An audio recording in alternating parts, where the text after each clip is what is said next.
ste pročitali dosta knjiga. Šta ste čitali? Pa, kad sam se razboleo, bio sam veka trgovac, bio sam šef u pijacu, bio sam u Ekstri, bio sam prvo preko puta Kote Dubrovnik u Ekstri. Dobro, da čujemo šta ste čitali.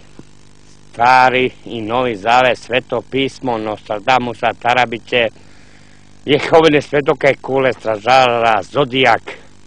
Šta nisam pročitao? Ne znam ni ja. Šta vam se najviše sviđa?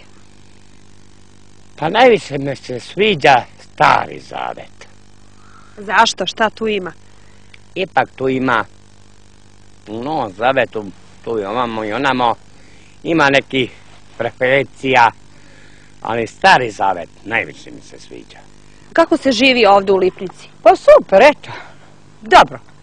Nema problema. Neki kažu žive bolje, neki malo lošije. Neko loše. Imamo mi s tim veći, ali kuća neokrećena, drva nije spremna, brašna, ništa. Kako će se ostane živo, vidjet ćemo. Lepo zemlju da prodam i dozvem konopac s obesim. Tako mi ništa znači. Braća otišla, niti vode računa o mene, ni ništa, kaže da naćemo sutra, da samo dođete da vidite ove komšije, da vidite kako je kući. Vi bi se zakrstili čudili. Jel imam braću ili nemam?